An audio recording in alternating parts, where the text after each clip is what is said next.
We thank our sponsor, Coastal Segway Adventures, offering kayak and paddleboard rentals for a fun-filled day on Lake Shelby. To make your reservation, visit coastalsegwayadventures.com or call 251-509-8687.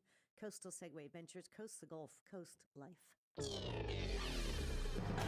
And in world news, of course, as we talked about, Charlie Kirk, founder of the conservative campus activist organization Turning Point USA and outspoken evangelical Christian, was shot dead in an apparent assassination during an event at Utah Valley University yesterday afternoon. The 31-year-old was fatally shot in the neck while taking questions from audience members during a stop at the university as part of his American Comeback Tour. He is survived by his wife, Erica, and his 3-year-old daughter and 1-year-old son. The shooting occurred when Kirk was answering a student's question about transgenderism and gun violence at about 12:10 Mountain Time shortly after the event began. Utah Valley University was Kirk's first tour stop. At least 3 teenagers, including the suspected shooter, are in critical condition after a shooting at Evergreen High School in Jefferson County, Colorado yesterday. Pope Leo XIV has created a new Catholic diocese in northern China with the same name as one established decades ago by Beijing without Vatican approval, underscoring ongoing tensions over how China has redrawn Catholic diocesan borders independently of Rome. Polish Prime Minister Donald Tusk pledged today to push ahead with a great modernization program for his country's military, a day after Russian drones crossed into Poland and amplified international tensions around Russia's invasion of Ukraine and what the Kremlin's future territorial ambitions might be. NASA's Mars rover Perseverance has uncovered rocks in a dry river channel that may hold potential signs of ancient microscopic life. And finally, in sports news, Aroldis Chapman allowed the first hit in 17 appearances and 50 batters. So, yeah. Oh, it's baseball. It's kicking in. It's September. Yeah. On the line with us is Lisa Canning. You can connect with her at lisacanning.ca. The Possibility Mom. She's a mother of 9. She's been a guest with us before. And, Lisa, just in hearing about the news today, it kind of reminds me that much like Todd's kids, they had questions for their parents. And isn't being a mom and dad in the home the place where we can start to heal kind of this hurt in the world and these major things going on, and for kids to look to their parents for a lot of answers in addition to what's for lunch, Mom, right? I think it's our duty and our responsibility to provide that safe haven for our children, that place where these questions are okay and where anger is okay as well. And so it's why I think, like, now more than ever, we as parents especially need to skill up. Like, we need to learn how to deal with our own emotions. We need to learn how to deal in a healthy manner with our central nervous systems so that we can provide the best environment for our children. I don't know if most people are asking the question, Lisa, how are we to be holy in the midst of all of this busyness? Like, I look at your family photo and I'm wowed, and I'm a father of 10, but I'm like, wow, that's a lot of kids. You just forget, like, when you're in the middle of it. I think I think we're meant to take life with a little bit of a sense of humor. I really, especially in these very challenging days, like what we're going through right now in this country, we also have to remember that this is temporary and that there can be joy, there can be levity. Consolation comes. We understand consolation because it's different than desolation. We can't have one without the other in a way.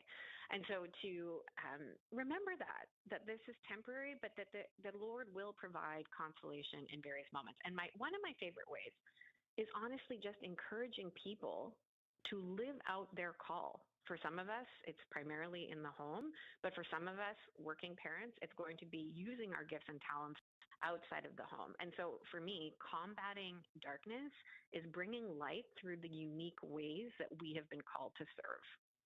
I was just talking with a young family 2 days ago, and they've got 2 small kids. And she came up to me and hugged me hard. And she asked me the question, how did you do this? How did you do this? And I'm like, well, they came one at a time for us. We never had any multiples. And quite frankly, I don't remember. I just, He just did it? in the middle of it. And sometimes that's what we have to do, right, Lisa? I think like living 5 minutes at a time is honestly most of the time the best way to live. What is the next immediate task in front of me? And then what is the next immediate task after that? I think a lot of unnecessary suffering can be caused because of our thoughts and thinking perhaps too far in the future, or perhaps getting again into just these dark places that again, when tragedy happens, are natural places to go. But to literally, the prayer I make all the time, to be very honest with both of you, is just, Lord, what do you want me to do in these next 5 minutes? Make it so obvious and so evident. And that sometimes that is, wiping, the nose of one of my kids. And sometimes it's hosting a Zoom call or coaching a client. But those very just incremental, because truly we can only live life in the present moment. There is nothing else but this present moment. And so to just literally be very present and very communicating in a very deep and intimate way with the Lord. I think you lay it out and it seems simple enough. Well, that sounds like something I could do. And I think sometimes our thoughts in our mind is the biggest enemy. We're thinking not 5 minutes down the road, sometimes it's 5 hours, what's going to be for dinner, or what am I going to do when, 5 days from now, 5 years from now. I mean, we build all these thoughts in our head, and they're running around with no place to land. And I think that's really hard in today's very fractured world. I mean, we live in a world where everything comes at you so quick, so thoughts. And maybe you could speak to how do you find that ability to say, Lord, what do you want me to do in the next 5 minutes?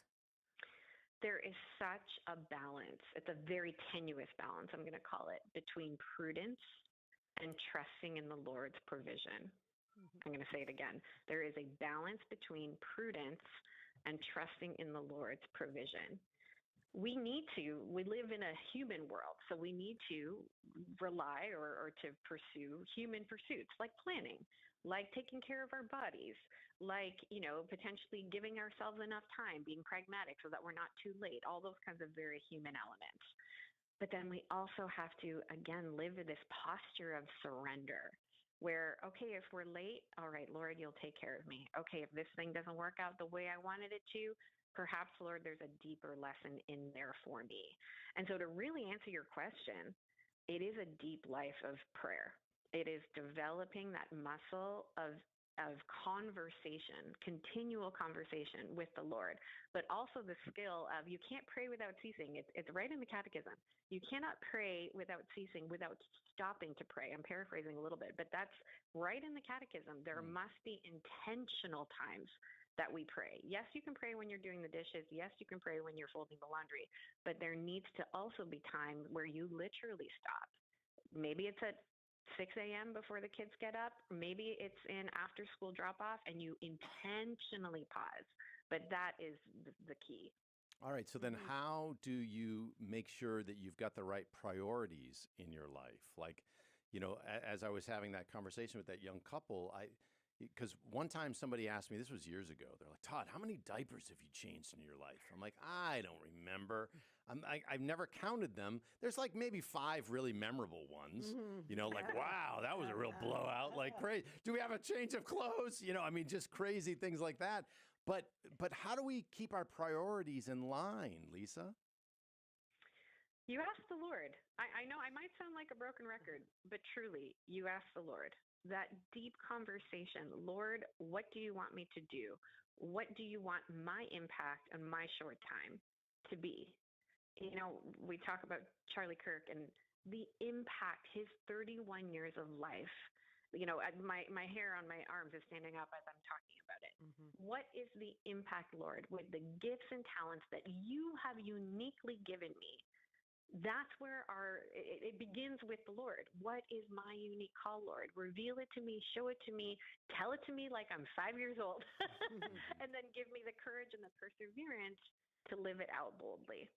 You say that about Charlie, and I've seen clips where he's been talking to young people at the colleges, And he's like, find out where your passion is and what your skill set is and where those two meet. That's the space that you're going to flourish. And for so many people, they don't take the time to sit and figure out where is my passion.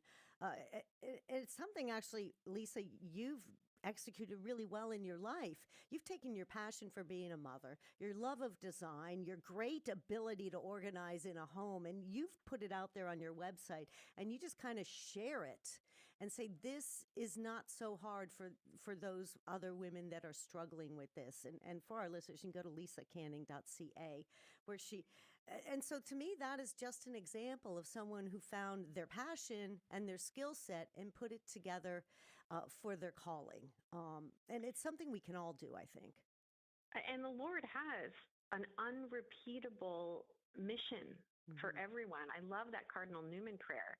You know, I'm a unique link in a chain. There is a mission that is uniquely for me that no one else can carry out. And again, for some people, it might be your domestic church, and that's where you're going to make the most impact. And in fact, we all must make the most impact. But for others, it is going to be somebody like Charlie who is speaking on stages. But your stages can be at your kitchen table. Your stages can be in the car park line where you're ministering to a mom friend. These stages exist everywhere, and it's having that docility and that curiosity, to be honest. I think sometimes we can listen to phrases that perhaps were given to us, you know, oh no, you can't do that, or no, moms like you don't do that. And so then you kind of don't go through that curiosity exploration of, well, maybe I am called to do that. And so to just remain curious and to have that conversation with the Lord is essential. Yeah, and I think you're just making the world a better place, Lisa. I mean, I'm sure you're driving a van like us, like we had an airport shuttle. Yeah. You know, I mean, and Counting heads. right, and you're just bringing that love and light to the world, and that's awesome, Lisa. Oh, thank you. I mean, and it's what we're all called to do. It is, in our own space with our own skills. Lisa, thanks so much for joining us. Check out her great website, lisacanning.ca. Thanks, Lisa. Thank you. Thanks. Have a great day. So good. Oh, Robert Overmeyer. Is he in the building? Yeah, he is. Okay. He's stepping up. We're going to talk about the St. Pius Golf Tournament next. Stay with us. If home is where the heart is, then my heart lives by the bay. If home is where the heart is, then my heart lives by the bay. If you're looking for an adventure, consider Coastal Segway Adventures. Located on the beautiful Hugh Brannion Backcountry Trail, Segway operators can explore nature in Gulf State Park. Coastal Segway Adventures also offers kayak and paddleboard rentals for a fun-filled, hassle-free day on Lake Shelby. To make your reservation, visit coastalsegwayadventures.com or call 251-509-TOUR. That's 251-509-8687. Coastal Segway Adventures. Coast the Gulf. Coast Life. Good morning, and God bless you. Today is Thursday in the 23rd week of Ordinary Time, September 11th. A reading from the Holy Gospel according to Luke. Jesus said to his disciples, "To you who hear, I say, love your enemies, do good to those who hate you, bless those who curse you, pray for those who mistreat you. To the person who strikes you on one cheek, offer the other one as well. And from the person who takes your cloak, do not withhold even your tunic. Give to everyone who asks of you, and from the one who takes what is yours, do not demand it back. Do to others as you would have them do to you. For if you love those who love you, what credit is that to you? Even sinners love those who love them. And if you do good to those who do good to you, what credit is that to you? Even sinners do the same. If you lend money to those from whom you expect repayment, what credit is that to you? Even sinners lend to sinners and get back the same amount. But rather, love your enemies and do good to them and lend expecting nothing back. Then your reward will be great, and you will be children of the Most High, for he himself is kind to the ungrateful and to the wicked. Be merciful, just as also your Father is merciful. Stop judging, and you will not be judged. Stop condemning, and you will not be condemned. Forgive, and you will be forgiven. Give, and gifts will be given to you. A good measure, packed together, shaken down, and overflowing, will be poured into your lap. For the measure with which you measure will in turn be measured out to you. The Gospel of the Lord. And now, on behalf of Archangel Radio, go out and proclaim the great news of Jesus Christ. What is the glory of God? Man and woman fully alive. St. Irenaeus. And that, in a nutshell, captures human flourishing. So when I treat a human being like an object to be exploited for whatever purpose, that's not human flourishing. But even if I'm not even a Christian, if I try to make someone's life just a little bit better today because they're human, then guess what? That contributes to human flourishing. And that is really what the political order is all about, because that's going to contribute to the question that is every human life, to make it better by flourishing. Make life better for someone every day and pick up more great habits by listening to LA Catholic Morning, weekdays at 7 a.m. on Archangel Radio. Faith without the works is dead. Now, we are not saved by our works, just we are actually not saved by our faith. We are saved by God's grace and God's grace alone. The Protestant response to that, most Protestants, not all, is, oh, all I have to do is believe. The Catholic response is, I have to believe and have the works to grow in holiness to be able to be saved. Get answers to life's biggest questions by listening to LA Catholic Morning, weekdays at 7 a.m. on Archangel Radio.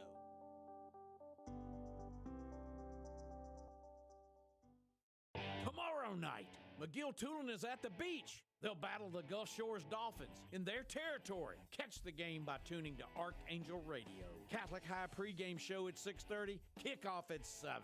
Go Jackets! This is a Family Media Minute. I'm Tom McDonald. Tommy DePola was an author of countless beloved children's books, many of which focused on the lives of saints and Catholic holidays. Perhaps a lesser-known book of his, The Clown of God, is a poignant retelling of a French legend set in Renaissance Italy. Young Giovanni, a poor orphan, earns his keep juggling fruits in marketplaces. His talent shines, and he eventually entertains nobility across Italy. Along his journey, 2 Franciscan monks remind him that his gift brings joy to others and glorifies God.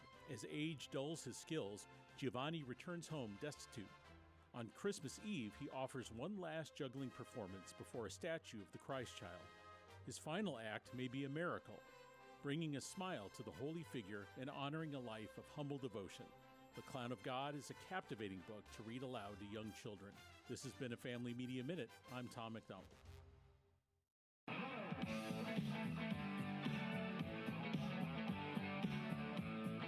Welcome back to LA Catholic Morning here on Archangel Radio. Todd Sylvester with Ellen Taylor. Mike Great Reed. In studio, Robert Overmeyer. He's the managing funeral director at Ascension Funeral Group, but he's here to speak to us about St. Pius X's Golf Tournament. Good morning, Robert. Good morning. Morning. You wear many hats then. Yes, I do. Yeah. You've been involved with this golf tournament for a while now, huh? Yeah, there's a couple of years now.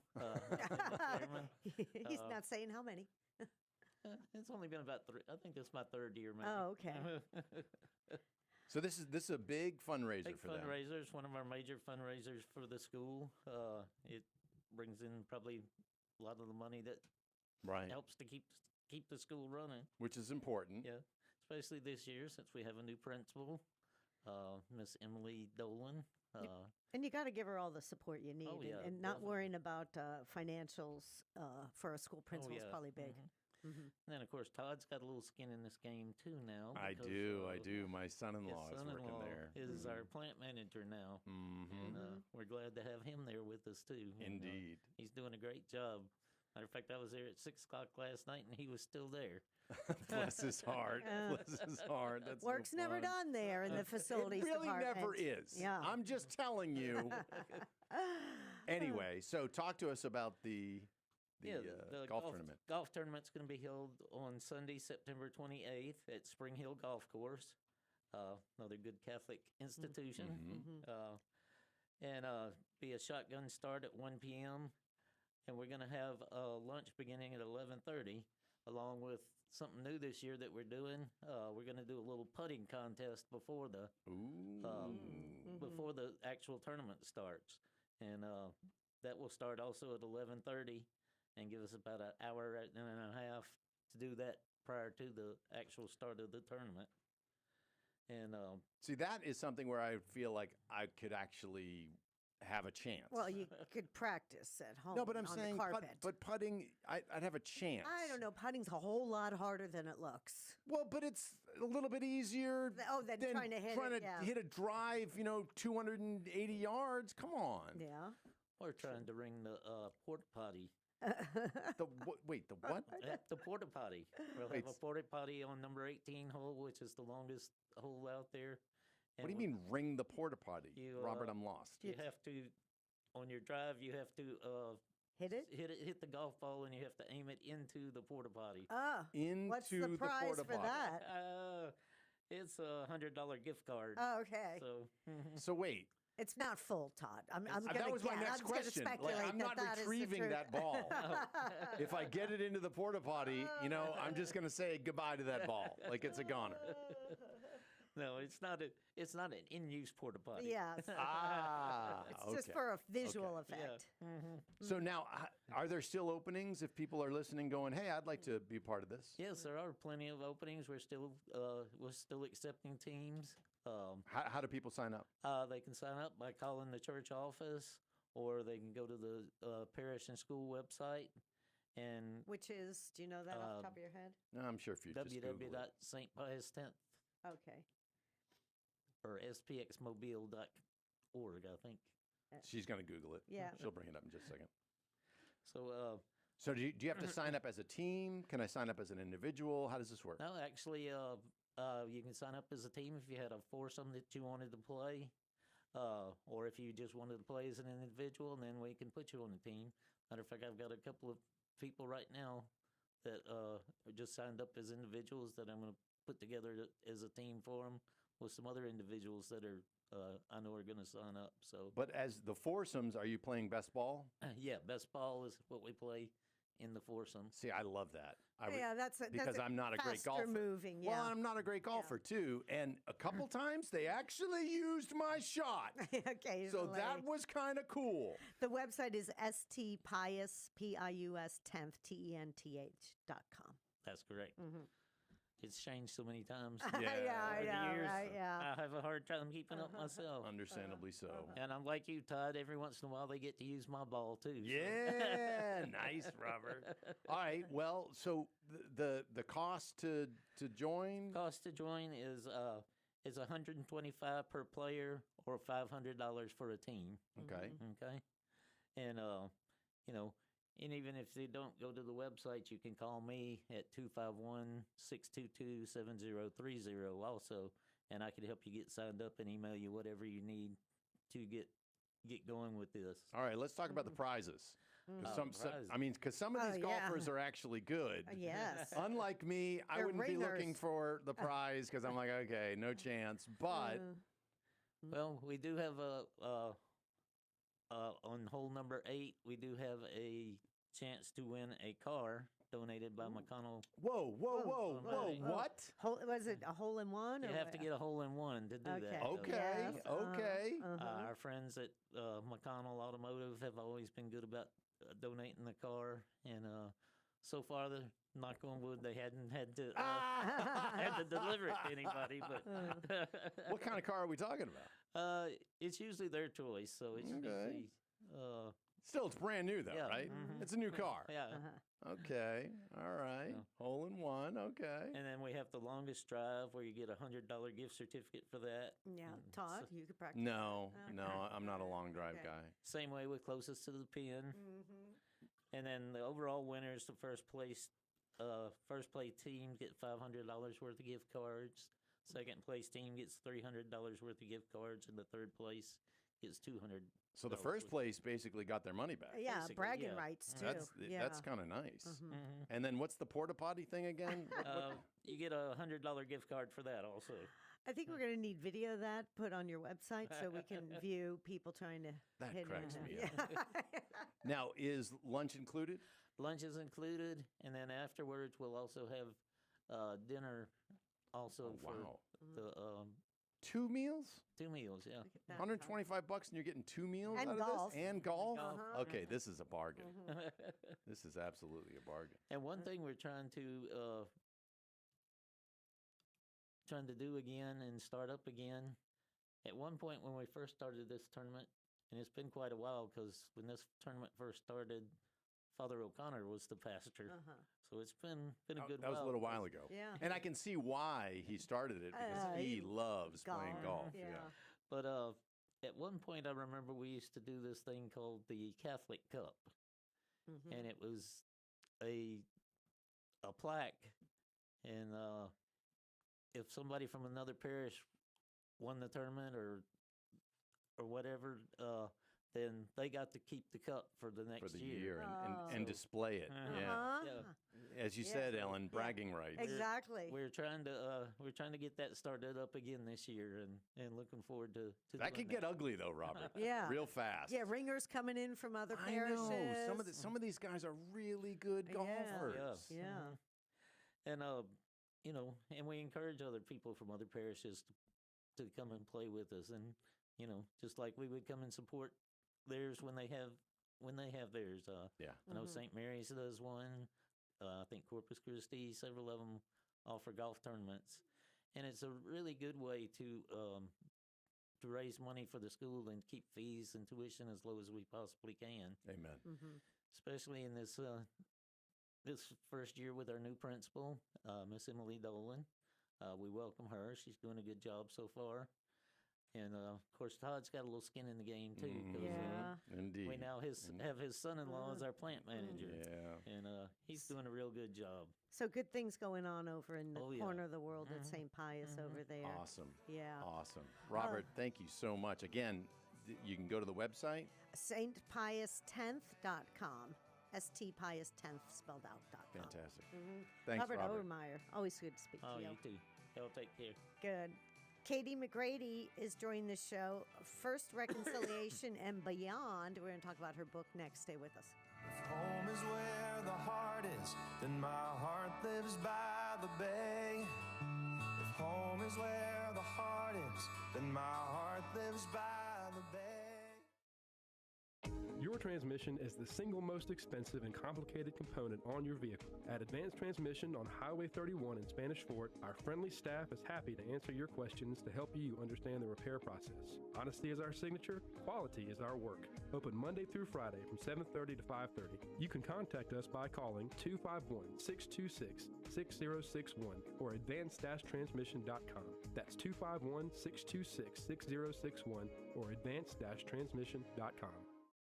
Here's your community calendar for the week of September 1st. St. Pius 22nd Annual Golf Tournament, Sunday, September 28th at Spring Hill College. It's a 4-person scramble. Registration, lunch, and putting contest at 11:30. Shotguns start at 1. For details and registration, call the church office at 251-471-2449. OCIA is starting soon at a parish near you. Are you interested in joining the Catholic Church or just learning more about the faith? OCIA offers a supportive and enriching environment to deepen your understanding of the Catholic faith. Check your local church bulletins for details on upcoming OCIA classes near you. Check out our community calendar on our website and send us your events 2 weeks in advance to office@archangelradio.com. I'm Shannon Garner. Have a blessed day. Hail Mary, full of grace, the Lord is with thee. Blessed art thou among women, and blessed is the fruit of thy womb, Jesus. Holy Mary, Mother of God, pray for us sinners, now and at the hour of our death. Amen. There are times when I think to myself, God is just like my mother, constantly reminding me of everything she's ever told me to do. And he's still doing it. 2,000, 5,000 years later, still reminding us of the simple truth that he is love, calls us to love him, and he calls us to love one another. Listen to your mother, and while you're at it, listen daily to Archangel Radio. Here's Father Paul Zogby, pastor of St. Margaret of Scotland in Foley on Why We Come to Mass. The church is made by the Eucharist, and the Eucharist makes the church. So what we're doing in worshiping is we're offering God who we are. And that's one of the great gifts of coming to Mass. It's not just to have an experience of great music, or to have an experience of a beautiful church, or to have experience of a dynamic priest, or to have a great experience. It's not that. It's to give thanks. This is Dale Ahlquist with a Chesterton Minute. Have you ever noticed that the world associates fanaticism with religion? But G.K. Chesterton says that the strangest fanaticism that fills our time is the fanatical hatred of morality, especially of Christian morality. It is the irreligious who are fanatical in their hatred of religion. They hate religion because religion is the only basis for morality. They hate morality because it is clear. And they prefer things to be vague.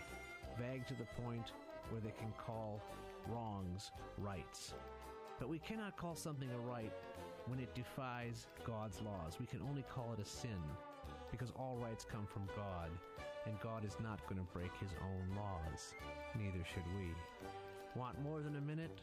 Visit our website, chesterton.org. I always want to resist the crosses in my life, and I always want to stand in that light. But Christ calls us to kind of go through this, but never lets us go without what we need. And we'll never let you go without what you need. Archangel Radio, food for the soul. Tonight, McGill-Toolen is at the beach. They'll battle the Gulf Shores Dolphins in their territory. Catch the game by tuning to Archangel Radio. Catholic High pregame show at 6:30, kickoff at 7. Go Jackets!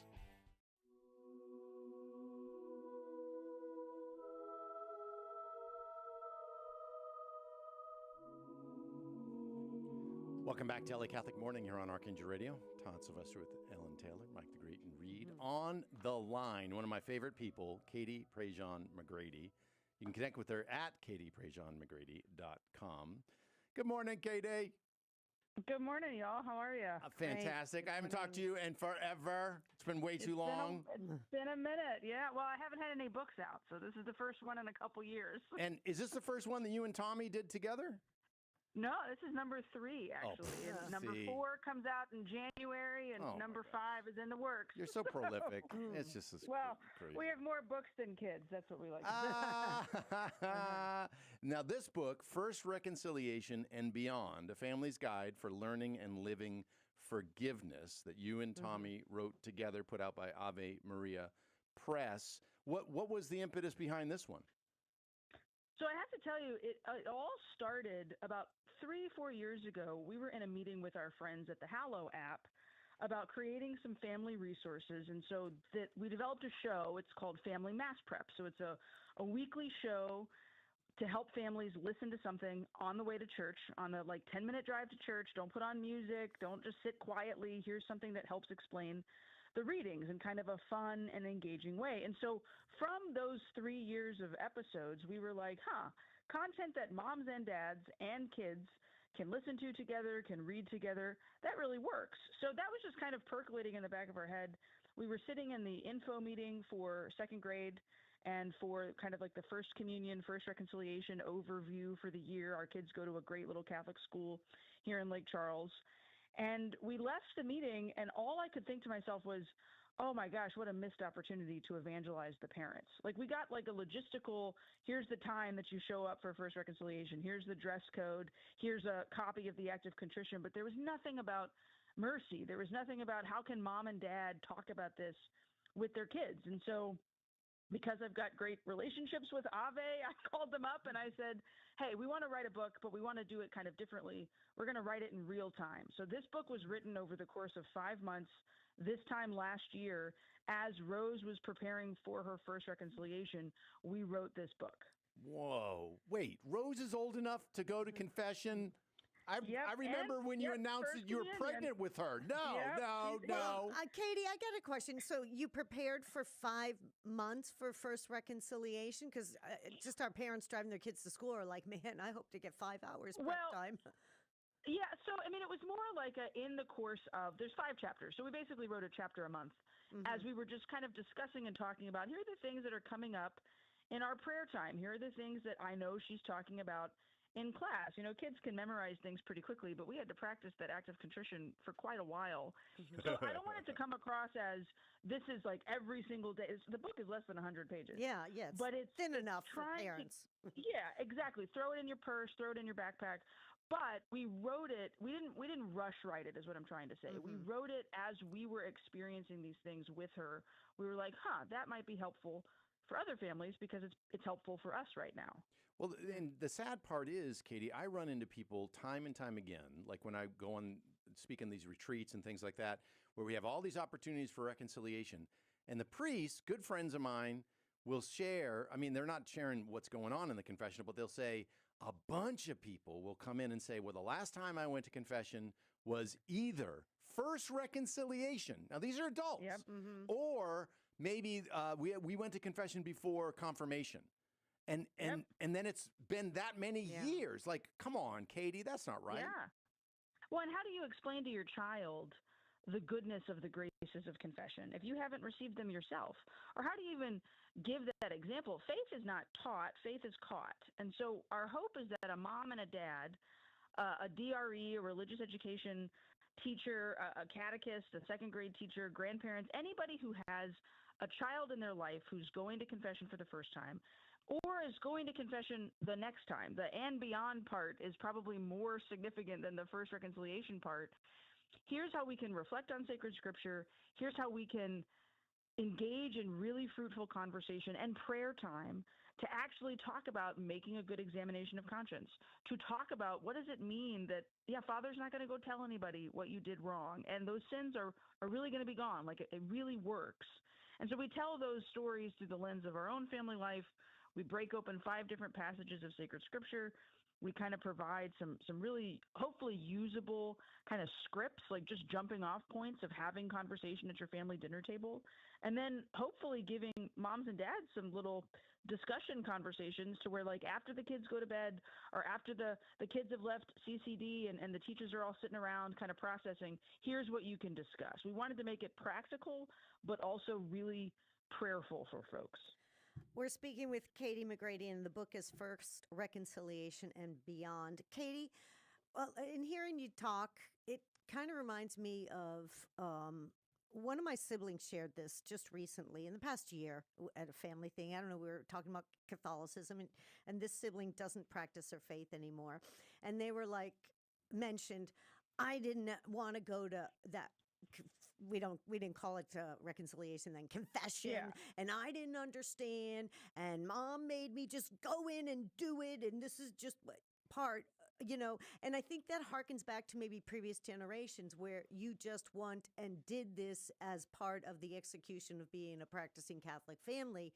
And looking back now and seeing how all these decades later, she still has a little problem with it, that maybe it's better if we spend a little time on the front end with our kids, explaining the beauty of the sacrament of forgiveness and reconciliation, and not an imposition. And this is just kind of a nature of the change of times and how we look at things too, that if maybe you have a child you're struggling with getting them to go to confession, particularly leading up to first reconciliation, that maybe just sit in the moment a little bit and maybe read what Katie has put together and get some maybe I guess, some advice, because the easiest thing is just to say, well, you got to do it. You're in second grade now or whatever.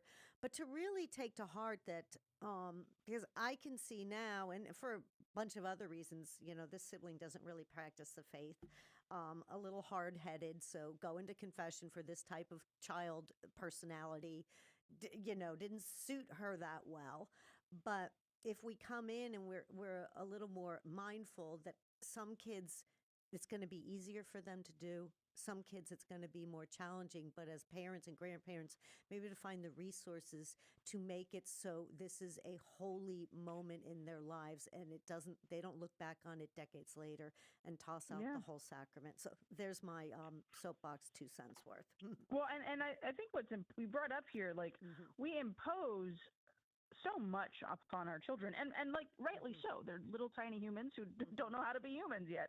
We're helping them understand the world, but a kid resists the thing that doesn't make sense to them, or they're going to, okay, yeah, I'll go through the motions, they'll do it so mom's not mad. But then the next question that we have kind of consistently been asking is, now that Rose is in third grade, and as she goes on into elementary and middle school and high school, and those years go by so quickly, we want to have laid a foundation to where she wants to go back to confession. We tell a story kind of at the end of the book about how, so Rose received her first confession. It was like mid-December. On Christmas Eve, she asked if she could go to confession. And we were like, oh my gosh, like, we're barely going to get out the door in time to get a spot at Mass, much less get there early enough to go to confession. And Rose, in her childlike faith and confidence, she was like, no, Father will still be in the confessional. Don't worry. And sure enough, we walk in and the line is empty and Father is still in the confessional before 4:00 Mass on Christmas Eve. And so Tommy went, Rose went, I went, we all got to go to confession. And that was completely sparked by, she wanted to go. And so the first reconciliation, the moment, the celebration, the excitement, the photo you get of your child coming out of the confessional practically floating on air. That's great, right? That's great. But it's the and beyond. It's the, I want to go back another time. I want to go back. There have been moments, and we're so grateful for the religious sensibility of our child, sometimes against our best efforts, right? Our kid still stays Catholic. She will say, like, oh man, like, I really need to get there, or, oh mom, like, I need to go make an examination of conscience because we're going to have confession at school this week. And one of the elements here of laying that good foundation, we know that can be really intimidating for parents, for catechists, for teachers. So Ave was so great. We have a partnership with Hallow on this book. So there's a 10-part audio series that goes along with First Reconciliation and Beyond called Family Confession Prep.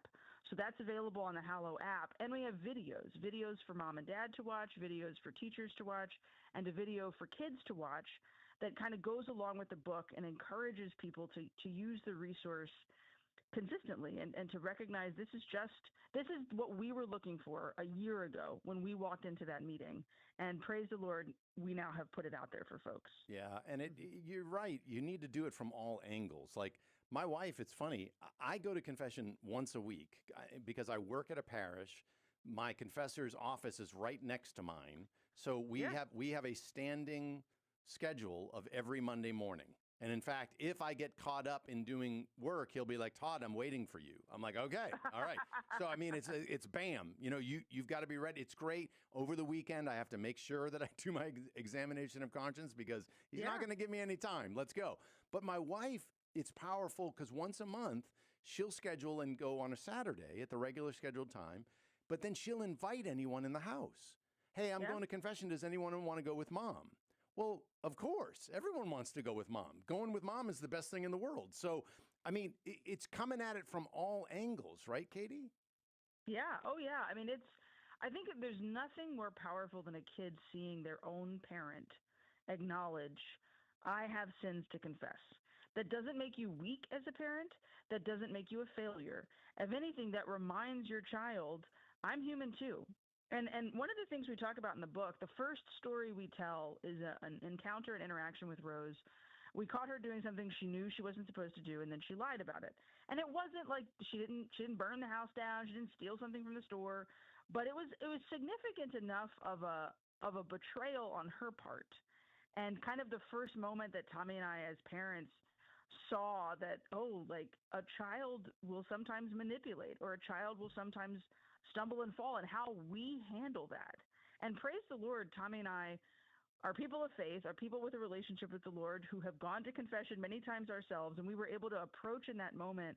I think a supernatural grace of parenting was given to us to handle that moment in a gentle way and in a just way, but also trying to implicate or try to place upon her this deeper understanding of mercy and justice.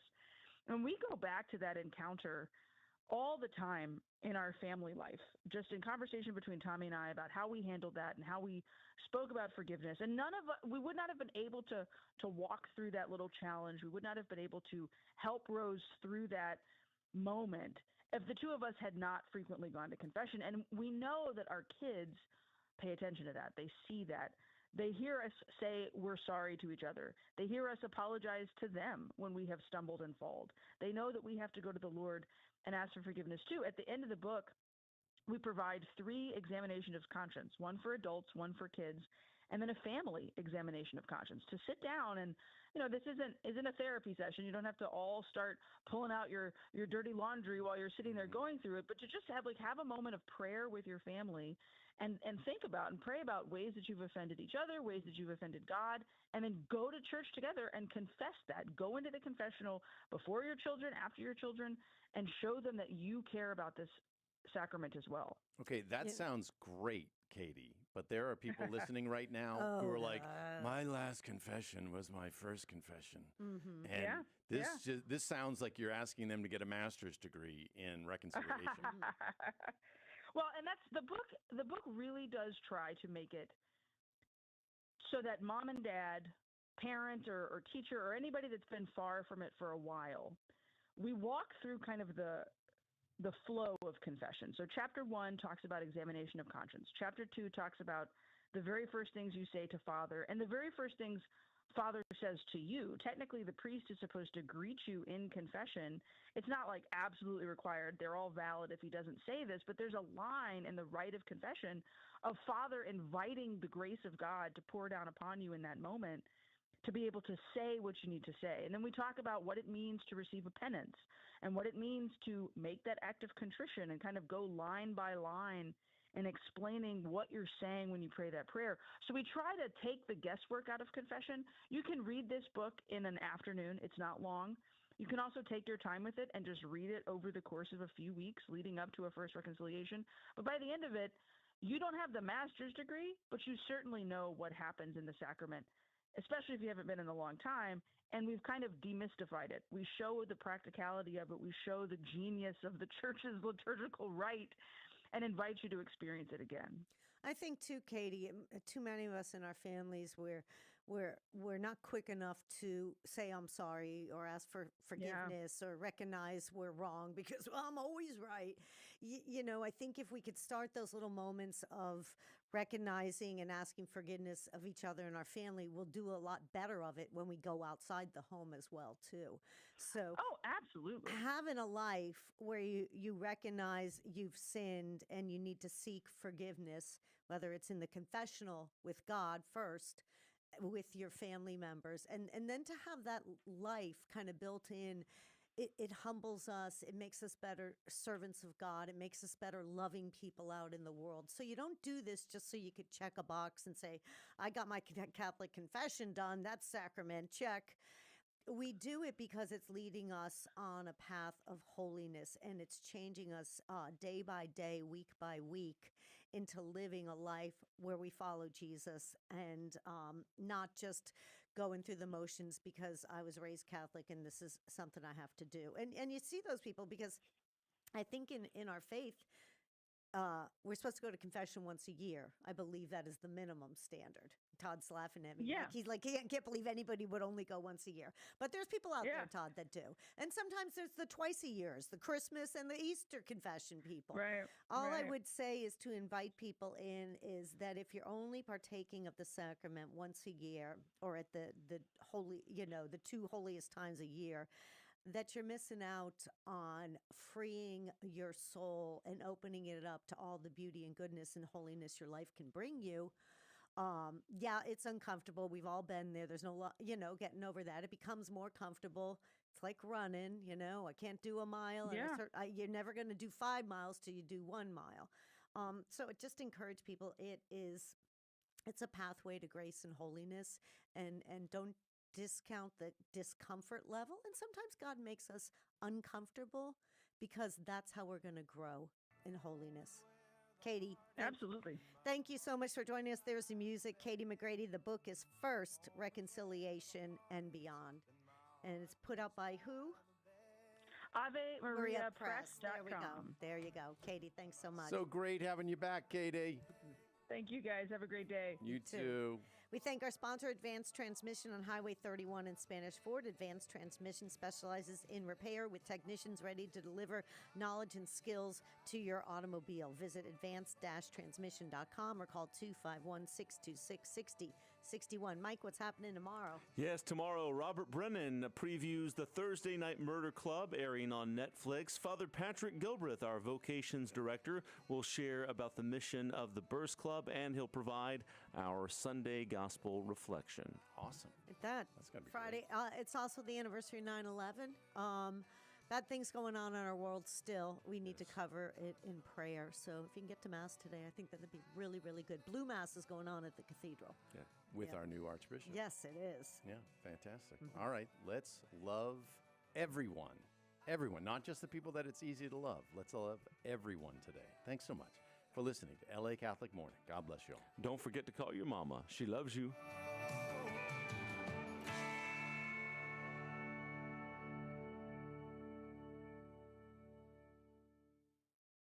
Builders and contractors know Tool Expo is their source for construction supplies. As the certified local distributor of SureStep Dock and Decking and Atlantis Rail Systems in Orange Beach and the Gulf Coast area, Tool Expo